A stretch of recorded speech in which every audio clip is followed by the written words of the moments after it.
বলছে শোনো, আমি রমজান সম্বন্ধে জানার চেষ্টা করলাম, রমজানে কি পাওয়া যাবে। আমি চারিদিকে তাকিয়ে দেখলাম 25 দিন 30 দিন না খেয়ে কেন মুসলমানরা থাকে। আমি তাকিয়ে দেখলাম মোহাম্মদ এটাকে ফরজ করেছিল।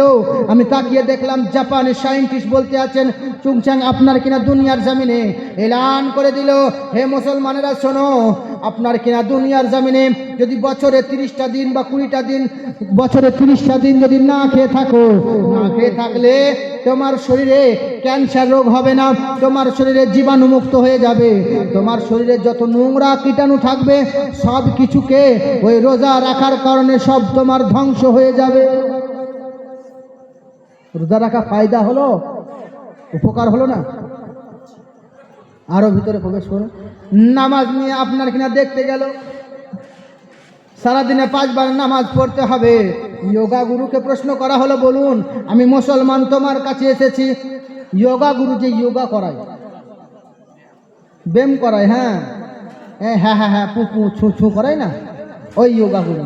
তো বলছে শোনো, মুসলমান মহিলা গিয়ে বলে ও গো যোগা গুরু আমাকে যোগাটা শেখান। বলে তুমি কে? বলে আমি একজন মুসলমান। বলে তুমি নামাজ পড়ো না? বলে না। বলছে ওই কারণে তোমার শরীর খারাপ। হিন্দু টিচার সোজা বলে দিল তুমি নামাজ পড়ো না। বলে না, ওই জন্য তোমার শরীর খারাপ। বলে কেন? বলে শোনো, নামাজে 5 বার তোমাকে ডাকে, মনে করো 5 বার শুধু নামাজে আল্লাহকে ডাকা হয়, বলে না 68টা রোগ ভালো হয়। আমরা নামাজ পড়ি। আরো ভিতরে প্রবেশ করুন। কটা হলো? দুটো হলো তো, রোজা আর নামাজ। এখনো হজ জাকাত বাকি আছে, তাই তো? আর কলেমা আসছে, লাস্টে কলেমাটা থাকবে। আরে কলেমা পড়লে পাপ মোচন হয়ে যাবে, আর মোহাম্মদের নাম জপলে জান্নাত পাওয়া যাবে, এটা সংস্কৃততেই বলবো, আর ওদের আনকাহি মন্ত্রটা শুনিয়ে যাব। এইবারে প্রশ্ন হলো, তাহলে যদি আমরা দান করি কি হবে? বলে সান্নিধ্য লাভ হবে, প্রশংসিত হবে, কামিয়াব পাবে। বলে কেমন করে? বলে দান করলে তোমার মনটা ফ্রি হবে।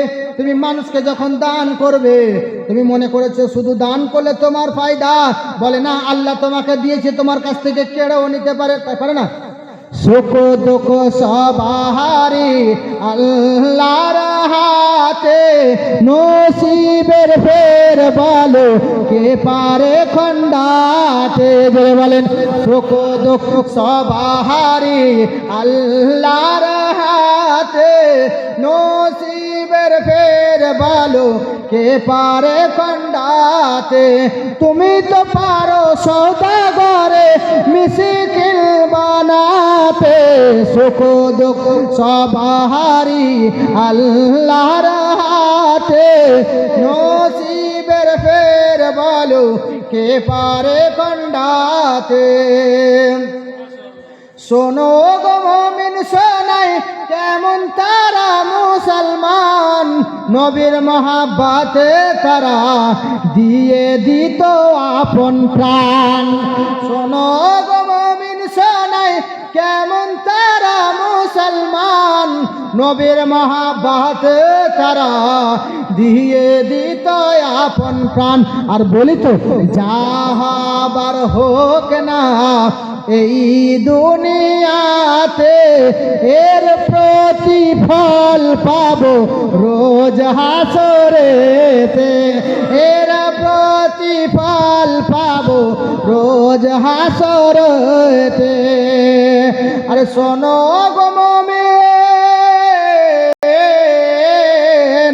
শোনো গো মুমিন শোনো, আরে কেমন তারা মুসলমান, নবীর মহাব্বতে তারা দিয়ে দিত আপন প্রাণ।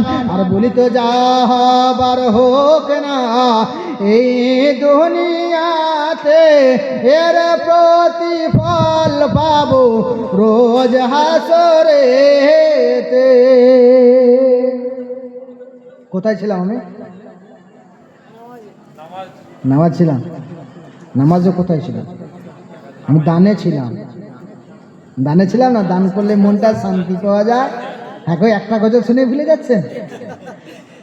বলে দান করলে শুধু তোমার ফায়দা নয়, দান করবে তুমি কারো উপকার হবে, দান করবে তুমি সেই মানুষ তোমাকে সম্মান করবে, তুমি তার পাশ দিয়ে যাবে, তার কিছু না হলেও আত্মাও সাক্ষী দেবে যে না, এই মানুষটা ছিল বলে আমি সেই উপকারটা পেয়েছিলাম।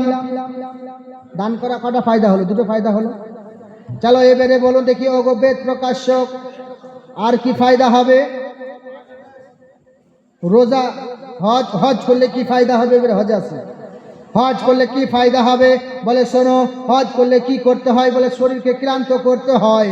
বলে নামাজ পড়ার পরে জীবনে যদি একবার হজ করতে পারো, হজ করতে গেলে তুমি কাবা শরীফ ফরজ তাওয়াফ করলে, 7টি ফরজ আদায় করলে হজ হয়ে গেল।